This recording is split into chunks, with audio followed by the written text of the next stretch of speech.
welcome to Seeds of Hope, Regenerative Agriculture with Eleanor Garitas. I'm your host, and this is episode number 7. On this podcast, join me on a journey across the regenerative agriculture ecosystem through conversations with farmers, founders, investors, and changemakers as we discover how to create healthier soils, communities, and food.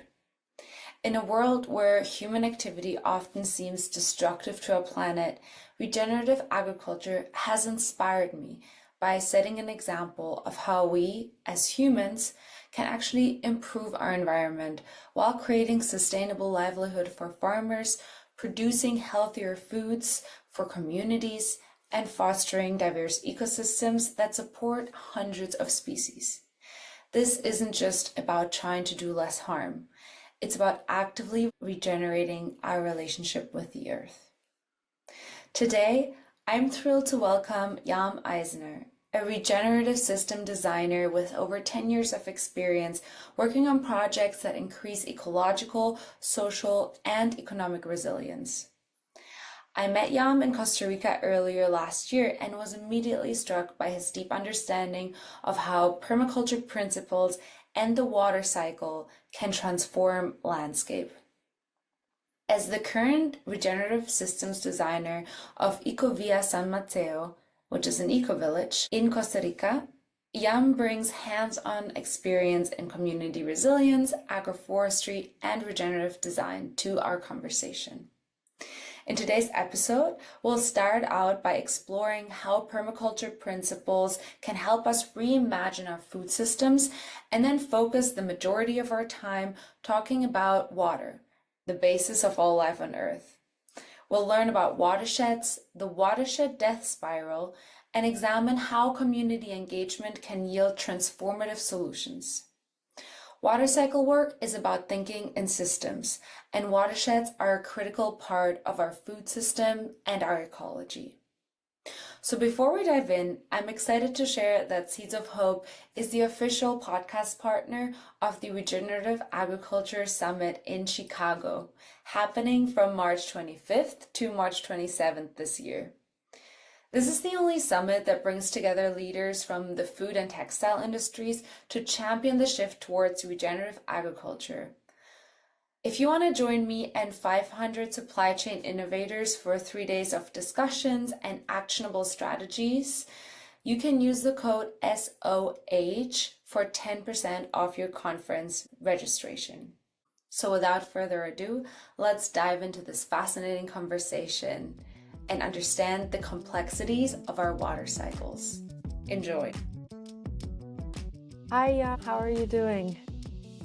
Good. Thank you. How are you doing? I'm great. Just getting ready for Christmas over here and really looking forward to our conversation today. Excellent. To open our conversation, I would like to know, so you get to spend your days designing systems that bring more life into the world, if we wanted to sum it up. And what's the most joyful or magical transformation that you've witnessed in your work over the past years?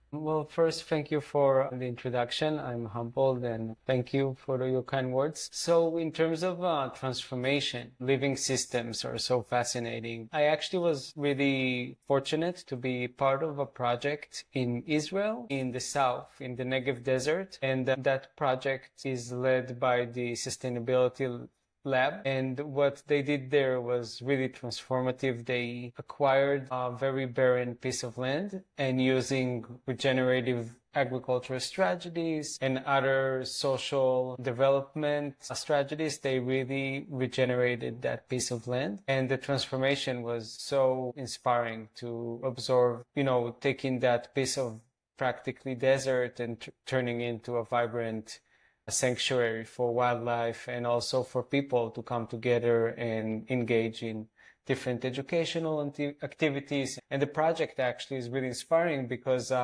today is fully self-sustaining economically, which I think is a really inspiring model. because, some of the regenerative ag projects, some of them rely solely on education endeavor or donations, but this project really developed a whole line of added value products that they produce on the land, and I think it's really innovative to take a barren piece of land and then being able to produce regeneratively economically viable products out of it. For me, it's a real inspiration. So I guess in terms of transformation, that's kind of the holy grail I can see so far in my work. What are some of the projects that the land uses now to finance its operation? Yeah, I mean, they have, first they planted a lot of medicinal plants that are really fascinating because, it's not only, it has so many layers. I get goosebumps as I talk about this because it has so many layers, because beyond of preserving the native plants and beyond generating income, they also preserve this ancient knowledge and wisdom of these indigenous people who knew these plants for thousands of years and knew how to process them and care for them and use them medicinally to heal all these, ailments and also just as a preventative medicine. So I think beyond, producing these products, they also preserve the ancient knowledge and wisdom of these indigenous people who cultivated this knowledge for thousands of years. But so there's a medicinal plants endeavor that they produce for cosmetics, and they produce for all kind of pharmaceuticals as raw materials and also as their own products. So aside from the medicinal plants, they also have a herd of goat and sheep that are rotationally grazing that land and really helping with the regeneration, but also they're producing a whole line of organic dairy products from the herd. They also have different vegetables that they grow, and they also have a seed production program. So these are some of their kind of different economic endeavors that they're engaged in, and also education is a big piece. That's really interesting. I'm just imagining a barren desert and now a thriving ecosystem with medicinal plants, vegetable plants. I'm imagining kind of in Eden, a thriving ecosystem. And it's also interesting to hear how diversified the economic part of the project is. And I know diversity is also an important principle of permaculture, which segues nicely into the next section. So our working with permaculture principles in most of your projects. And I'm curious, because permaculture and regenerative agricultures are different things, but in a previous episode with Dr. Lynette Sobel, she defined permaculture. And so I would be curious to hear what permaculture means from your experience, and then explore maybe some of the principles that also apply to regenerating our food system.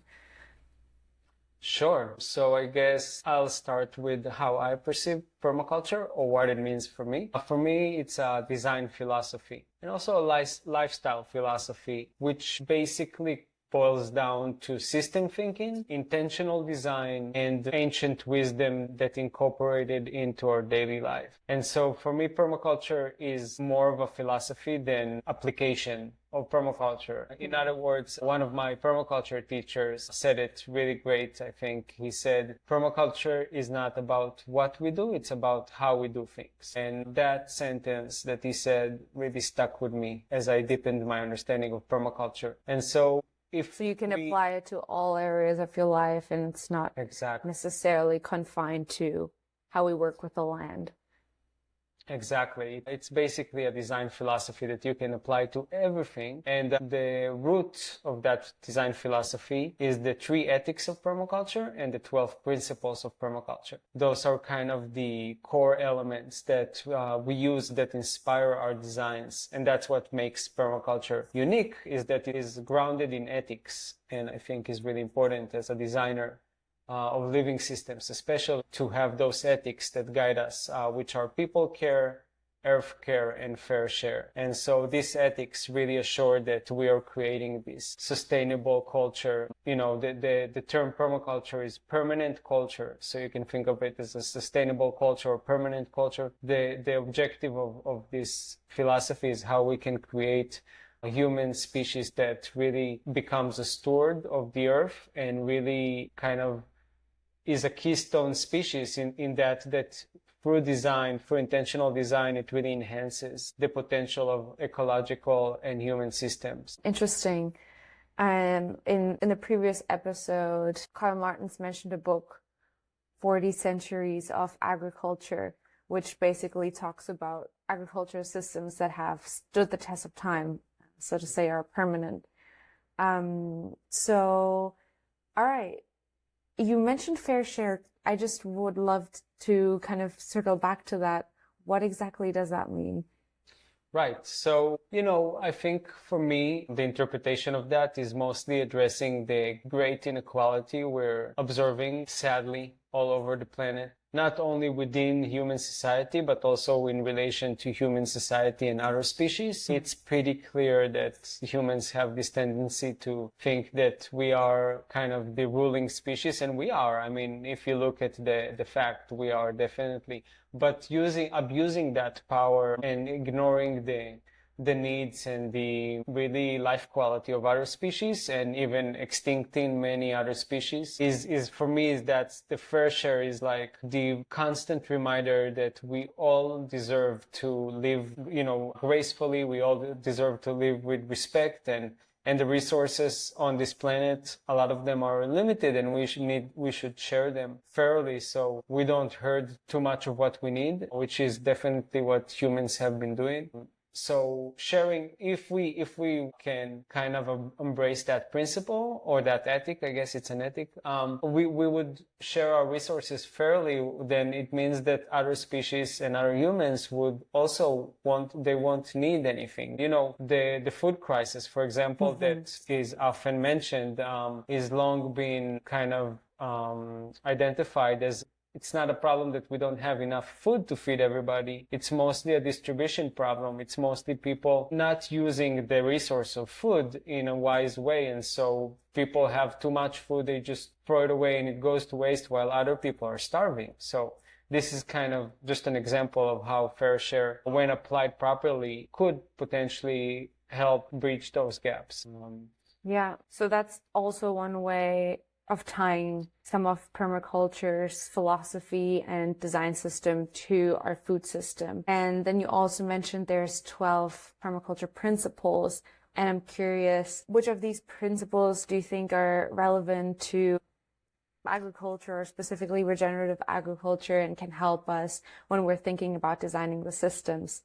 Because I think one thing that we're now running into a little bit in the regenerative agriculture movement is that it's a lot of what is being talked about is the practices, but taking it into context of the system that is different from location to location, from family, from farmer to farmer is interesting. So I'm curious to hear which of the permaculture principles, and I'm sure there's many of them, but maybe we can touch on one or two of them, do you think are relevant to regenerative agriculture?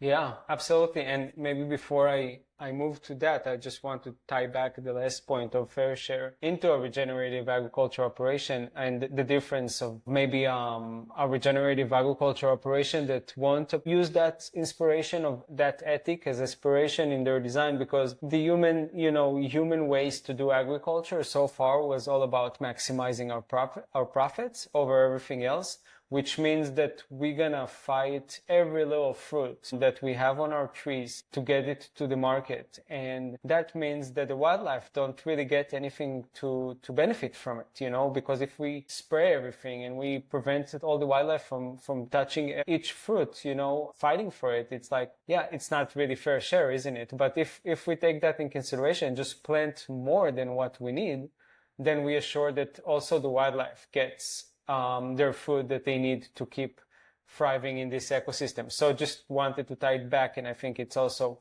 important to mention that that's already a manifestation of permaculture. It could be applied into regenerative ag operation, and also the principles. I mean, I think people do this without even thinking about being permaculture principles, but in fact, if you have a good regenerative agriculture operation, you need to apply the first permaculture principle, which is observe and interact every day. Because if we don't do this observation and interaction on a regular basis, we would lose track of what's happening to our food systems, and there's going to be a plague that we missed and a fungi that we missed, and it's going to spread, or there's going to be some kind of other thing that we're missing in the system, like pruning days, replanting, all these things that really we get to come up with after a good process of observation. And also it comes before that, even when we, just thinking, okay, where should we do this operation? It all comes back to observation and interaction in order to make these smart decisions. And then there's many other principles like catch and store energy. We can use the water energy. Catch and store the water energy is really crucial, especially if we're working in landscapes. I think it's crucial for any landscape this day and age. Is like water is it's either you have too much of it or you have too many of it, or too little of it. Sorry. Either you have too little or too much of it, and you have to be wise about how you manage water in your landscape. So catch and store the water energy is really crucial to make economically viable operations that thrive long term. And then, using closed loop systems by producing no waste, which is another permaculture principle, using all the organic material that we can in order to feed the trees, to create healthy soil, to feed the microorganisms, and then using polycultures, which is another permaculture principle, integrate rather than segregate, which is planting many things, many different like high diverse crops in the same space, can really help us mitigate different pest disease, really help us diversify our income. And so we're not only relying on one crop in case another one fails. We always have another, let's say, a plan B, and we really make sure that the other living creatures that, are supporting this system have the diversity they need to thrive as well. These are just a couple.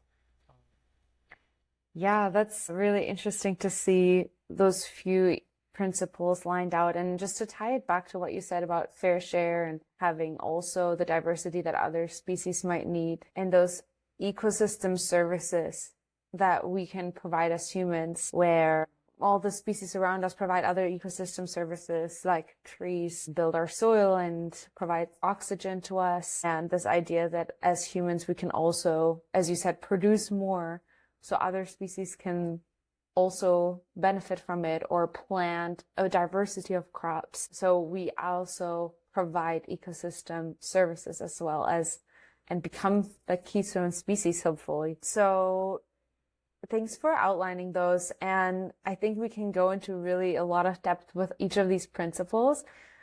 But I'd love to take the second one you mentioned, the water cycles, and go into a little bit more detail there, because where you're at right now in San Mateo in Costa Rica, it's right by the Machuca River. And so I'd love for you to share a little bit more about the work that you're doing with water security and landscape restoration in general at Ecovia San Mateo, but also with the Machuca River specifically, and how you're approaching this design process.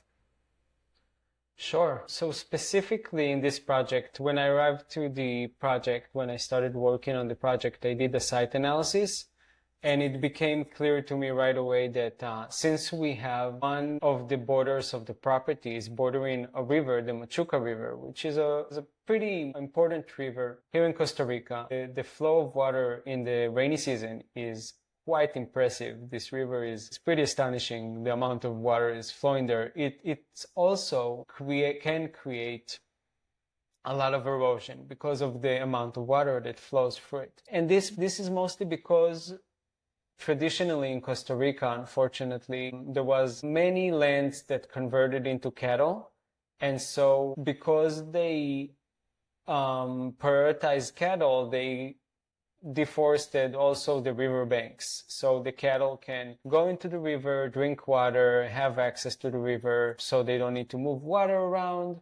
And so what that, once you cut, in English, we call it a riparian forest, which is the term that describes the forest that protects the riverbanks. It's usually a forest that grows along the riverbanks. It usually spans anything between, 5 meters to 50 or 100 meters from the riverbanks, and basically protects the riverbanks because the trees, the canopy of trees can really mitigate the impact of raindrops when they fall from the sky. And also the roots of the trees can really protect the soil. They really hold the soil in place and allow for water infiltration instead of erosion. So those riparian forests, riparian buffer zones, are so crucial, so important in protecting the riverbanks. But here, unfortunately, in this property, they were deforested at some point in history. And so one of my objectives that I identify is definitely replanting those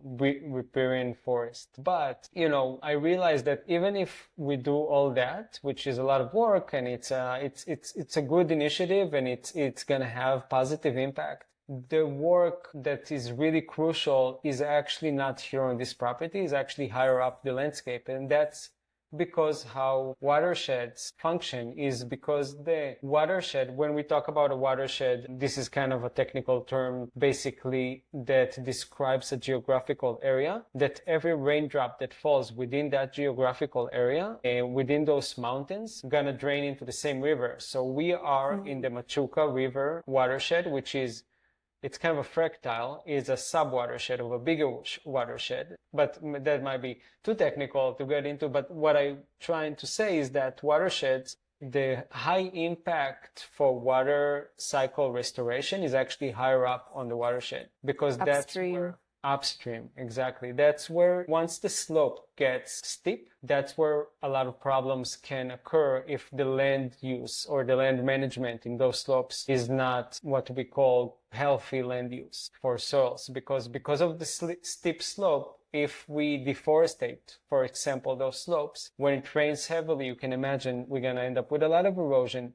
in those slopes. And that starts to create this positive feedback loop that reinforces itself, because the more we deforest those slopes, the more erosion we're going to see, the more degraded the river downstream is going to become, and that will lower the watershed upstream and will actually prevent from new vegetation to grow. And this creates there's a term for it, which is called the watershed death spiral. That's kind of a term that is being used to describe this phenomena where we see a lot of watersheds across the globe going into the spiral loop that I just described, where they basically spiral down in their health and they degrade really fast. So this is the kind of work that I'm doing here with a group of neighbors from the different communities, some local, some foreigners. We all come together and we form this group, which is called Amigos Rio Machuca. And this group is dedicated to the regeneration of the watershed and basically working with people from all over the watershed, different stakeholders, forming a plan of how to regenerate the watershed.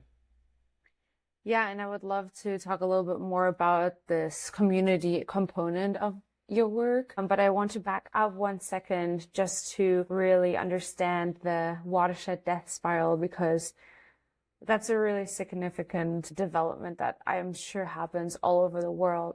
So the erosion of the upstream areas causes the pollution in the downstream areas. So how exactly does that then affect the upstream again? How is the circle closed, so to say? Sure. So one thing you mentioned, and I just want to say what's the problematic about it. When we have erosion, not only we lose soil, we lose the most important soil, which is topsoil, right? Mm-hmm. Which is like the 20, 30, 40 centimeters maximum of really healthy soil where we can plant plants. Because the soil below that actually doesn't have any microbiotic life because of the lack of oxygen. If we plant plants there, they're really going to struggle. They're really going to have a hard time to grow, and they're going to grow really slow. A lot of them won't survive. So when we have erosion, we're actually losing that really quality topsoil. So when we lose our topsoil, Right. We lose our most fertile soil where we can grow plans. Exactly. And this is such a valuable resource that we definitely don't want to lose. And we are losing it once we deforest areas because nothing protects that soil. And when it rains, it just gets washed away. And not only gets washed away, it also polluting the rivers with way too much nitrogen and other minerals and nutrients than what the river can handle. And so a lot of species suffer from that. The river health declines. There's all these cascading events that starts to happen that kind of damage the ecosystem down below. And also we'll see a lot of more flooding events downstream, because usually when we have a healthy forest, it really kind of mitigates the flow of water and really controls the velocity of water. But we lose that forest, all the water just gushes down in one storm, flushes down the river, and then it floods areas downstream. So that's part of that death spiral. That's kind of, let's say, an impact of that death spiral. But really the key feedback loop in that death spiral is that because we don't allow for water to infiltrate into the ground, because now we don't have trees, we don't have roots, water just rushes down. It doesn't stop and infiltrate as it used to when the forest was healthy. What happens, all the water table, which is a technical term that describes the height of water below the ground, that's the water table level, it's the underground water level, starts to decline, starts to go down, because it doesn't get recharged anymore, right? Because all the water gets washed down. And because it starts to go down, the plants that we want to reestablish, if we want to try to do that, now they're going to struggle really bad because they don't have that water in the dry season to pull from, because we lower the water table. So we're basically depleting the underground water reservoir to the point where at some point we won't be able to establish new plants because they won't survive the dry season, because their roots won't be able to tap to those underground water they used to be able to tap to when the forest was healthy and the water table was higher. Right. And that is really significant. So even if you have water rushing down the river, that does not mean that the water table is being restored. Quite the opposite, actually. Exactly. So you're doing the work that you can on the land of Icavia San Mateo, which, as you said, is more downstream than where the bulk of the problem comes from. And so you mentioned that there is this group, this organization, the Friends of the Machuga, or Amigos of the Machuga River. Does that include landowners from more upstream? And how are you approaching as a group restoring the river and restoring the healthy water cycle of the river? Sure. Basically, it's a group of, we are all volunteers of neighboring communities from, like you said, we are here in the valley, really when the slope kind of becomes a valley. That's where we are. But like you said, we realized that we need to do work all over the watershed, especially in the recharge areas, which are the higher on the landscape. And so we started this initiative to bring everybody together. And the way we structure the initiative is through a collaborative design process. We wanted to really involve as many people from the neighboring communities as possible who are interested in doing this work. And together we created basically a design process that was facilitated by Carlos Espinoza, which is another neighbor here. Carlos is a local Costa Rican biologist with 20 years of experience in creating restoration and preservation plans for natural parks here in Costa Rica. He was one of the core members of the group. I think we're already 1 year into this collaborative design process, which is actually coming into a closure now. And the result of that process, first is a really extensive mapping of the different issues we're facing, the different stakeholders, the different actors, and the different threats to the watershed. And from that process, basically a folder of projects is being born. And those projects, we're going to apply for funding now, and we're going to start implementing them. But this approach is very different than what is usually the traditional kind of impulsive approach, which is, we should go and plant trees.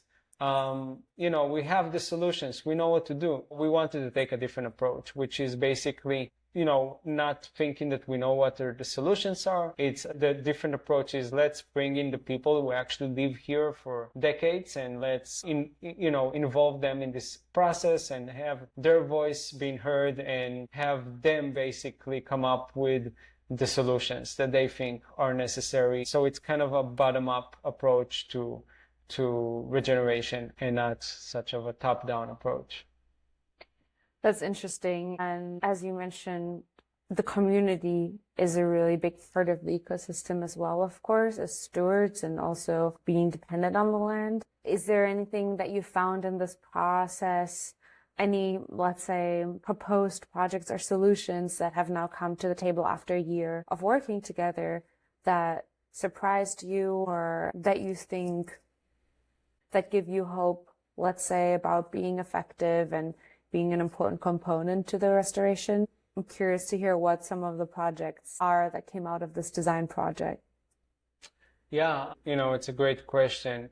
I think the most potential for impact is actually in legislation, but it's also the most complicated and kind of long-term strategy in terms of change. But couple of issues that we identified that weren't clear, at least for us, and I think for most of the locals prior to this process. Just to name one of those, in Costa Rica, if you have a spring on your property, you are obligated to declare that spring. And to do that, it's by law, you are obligated to declare it. And to do that, you need to pay for the process of declaration. You need to bring in our topographer to survey the spring, and that's going to cost you money. And then you need a lawyer to work for some papers to apply for the declaration of the spring. That's going to cost you some more money. You need to find the time. And in the end of it, the result is that you're going to get a setback on that spring of 100-meter radius. Around that spring, you won't be able to use your property. So basically, the result of that law is that it disincentivizes people from declaring their springs on their property. And what really happens in reality is people don't declare their springs. And so they abuse the springs because they're not declared and they're not being preserved properly. And I think the challenge is to find some way to incentivize people to actually declare their springs, and also find a sweet spot where they also don't feel like it's basically a punishment to declare a spring, because now they can't use a big part of their properties. To find ways, and there are ways, to intelligently preserve and protect and nourish the spring while also making good use of that land. And so, changing the law, changing incentives, education, there is a lot of work to do. But this was just one example of something we discovered throughout this process that wasn't clear for us, at least, and for the other participants as well, of why this is happening. Yeah, that's very interesting. I can understand why someone might not want to declare their spring, especially if there aren't many support programs in place that can help you preserve your spring appropriately. So thinking about the water restoration then, and what you've been learning through the cycle and all the experience you already bring previously from it, I'm curious what lessons from your water management work and that of the Amigos del Machuga River could be applied to also larger scale agricultural operations or food systems operations, because the two are obviously very intimately connected. One of the things you already talked about is the topsoil, but I guess I'm more curious about thinking about the watershed as a whole system and what can happen when we don't manage it well, and also the way that you've now approached restoring it from a design perspective. What are some of the lessons there that we could apply to agricultural operations? Yeah, it's interesting because I believe personally that we have really great solutions and examples of how to, do regenerative agriculture in a way that is actually enhancing ecosystem benefits, services and benefits, and it's restoring and regenerating the land and the watershed and increasing biodiversity and improving quality of water and availability of water and producing food for humans in the same time. I think we have those knowledge and practices, and then there is a gap between having those and people are not applying those, right? So there is this kind of almost an opportunity that we can identify is like we have great solutions. And I think the key, at least of one of them, is really getting to involve the local community. Because if we spend time together with them and study with them what's really happening on the watershed level, what issues are we facing? Are we, with lack of availability of water? Is it floods? Is it soil degradation? Is here really common? You'll see people that are coffee producers. They'll tell you, I have a coffee plantation, but I don't even break even. Like I have so many expenses and the coffee prices are so low. So just listening and conversing and getting together with the local community, especially, depending on the watershed. But here, this is a rural area that a lot of the watershed is in agricultural land. So in our context, it means sitting down with the farmers and really spending time together to understand first what's happening, what's the cause and effect of the issues we're experiencing, and then understanding the dynamics like the water cycle and how the practices that we are applying on land use affects that water cycle and what can we do to change it and look at solutions and then organize and apply with, mutually support each other to apply the solutions and in the same time support those farmers. So when they do apply regenerative practices, have a place to sell their products, have a place to promote their efforts and be compensated properly. And this is another thing, part of the Amigos de Rio Machuca initiative that started by Cristiane, that is also a member of the core group. She started a regenerative market here, which is a key piece of the overall strategy because, like I said, if we are expecting those farmers to change their ways, it's hard. Like it's scary for them because they need to learn these new practices. And I think they're not sure it's going to work. So when we have a market for them to sell their produce and then people are willing to pay to compensate them for their hard work and their contribution to enhancing ecosystem services, then that's a crucial piece is also, of course, for them to be reliant on the buying power of the consumer. Yeah, that's a critical component, finding the right market and distributing to the right market. I'm curious, in your work with farmers, like you just gave us an example of that, what are those conversations look like? Are people open, specifically in this area, to explorative principles when there are support services like the market available? Luckily in our area, I feel there is quite a bit of farmers that are really open and even intuitively drawn to these practices. They understand, I don't like to make comparison, but I think there is a great understanding here in the area, much more in maybe other areas of like the impact of the use of pesticides, the impact of chemicals, the impact of abusing water and not using it as a viable resource. So I feel like they know better than us what needs to happen and what's the problems. That's my experience from the process is just like those people, they totally get it. They know what needs to happen. What is lacking is a lot of time is support, is like, is a place to sell their products because they need to compete with conventional agriculture, which is extremely subsidized and it's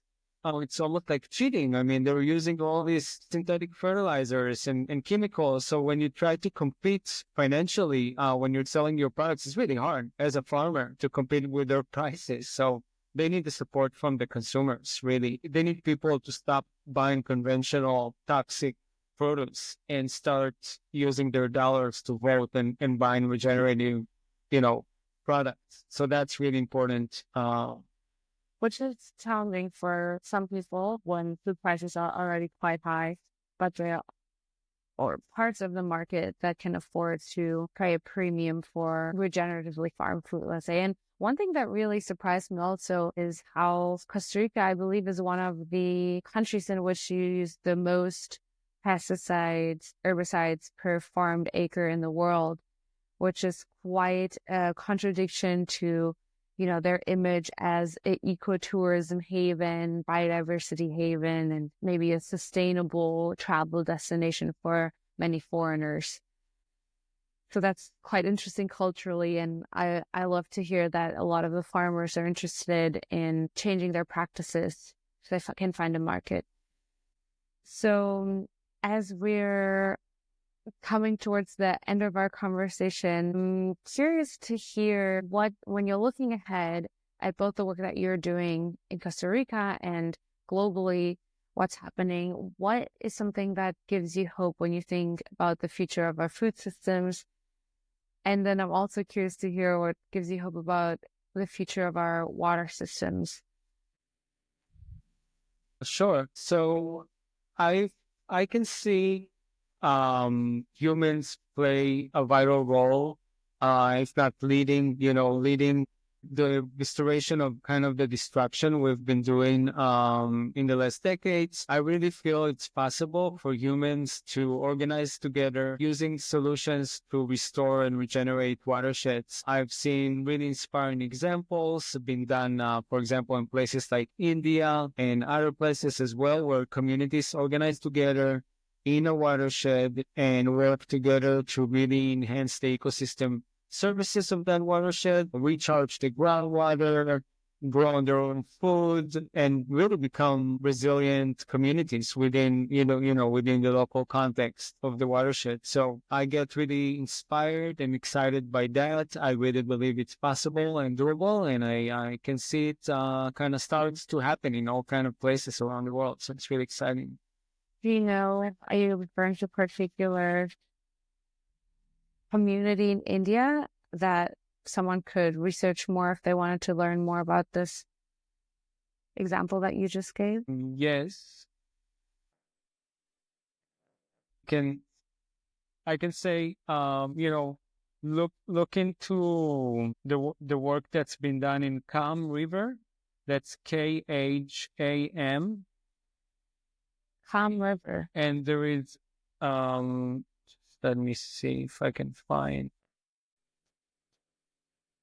This is the name I wanted to share so people can learn more, but it's kind of like, it's a hard name to pronounce. I'm not sure even how to say it. Rajendra Singh, that's the name of the person that for me and for others have been a really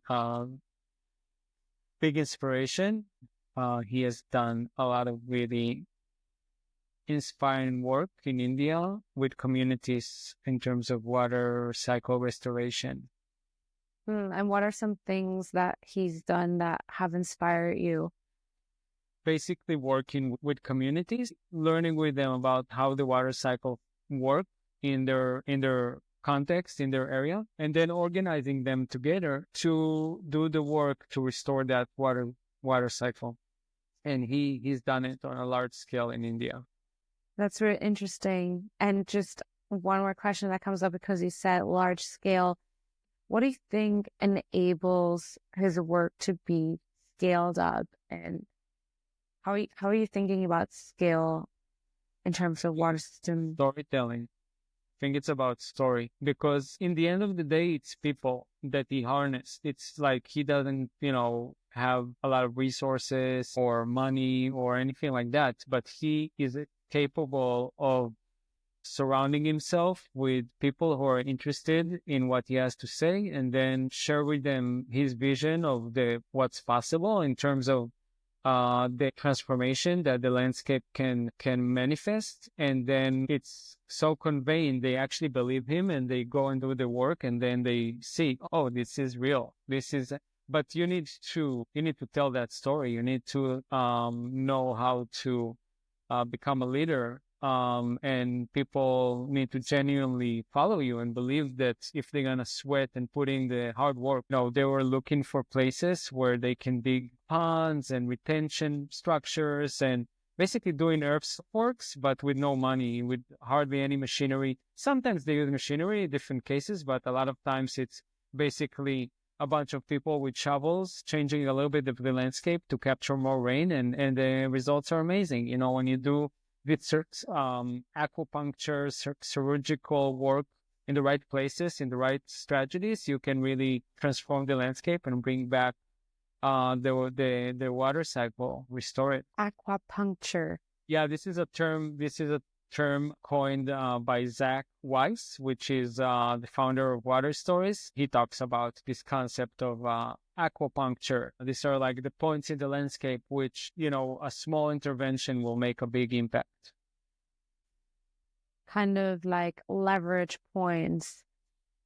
Yeah, the power of storytelling to move people. So when we're talking about scale in this context, we're talking about getting lots of people around you and doing incremental change, doing sometimes physically demanding hard work in order to regenerate a landscape, because landscapes are physical beings.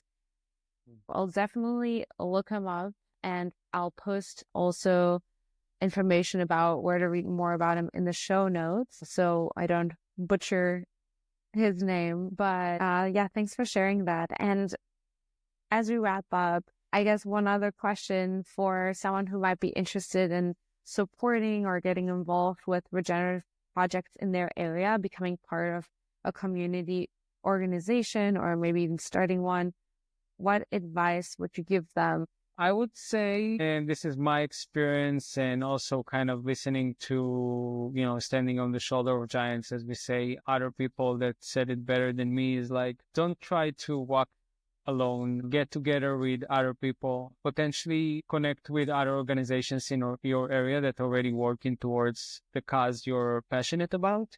Because starting this work from scratch or by yourself is so hard, and we can really achieve so much more if we work together. So look up in your local area who's already doing similar work and see if you can join forces with them, or look at other organizations that maybe are online. I can mention Water Stories. Zach Weiss, Water Stories is a great one. And Regenerative, Darren Doherty is another great one. Those, both of them, you can find them online. It's a community of people across the globe that are mostly meeting online, but there's a lot of meetings in person on site if you're in places where they create those. But even just becoming part of it, it's really empowering, I think, and can support you on your path. Thank you for sharing those resources. I'll post them in the show notes as well. And I love this advice or this philosophy of life to not walk alone and to walk together and work together on things that are most important to us and make change that way. So thank you for sharing that. And thank you for sharing your experience and your knowledge in this conversation today. And hopefully I can visit Ecovia again soon in the new year in Costa Rica and see all the progress that y'all have made on the land and beyond. So thanks for your time. It was really great to have this conversation with you. My pleasure. Thank you. Thank you for listening to Seeds of Hope. Our wonderful theme music is composed by Dane Myers. If you enjoyed the show, please follow us on Spotify, Apple Podcasts, or YouTube so you never miss an episode. Share it with a friend who might find it inspiring. And if you're loving the podcast, we'd be grateful if you could leave a rating and review on Spotify, YouTube, or Apple Podcasts. It really helps others discover us. See you next time, and thanks again.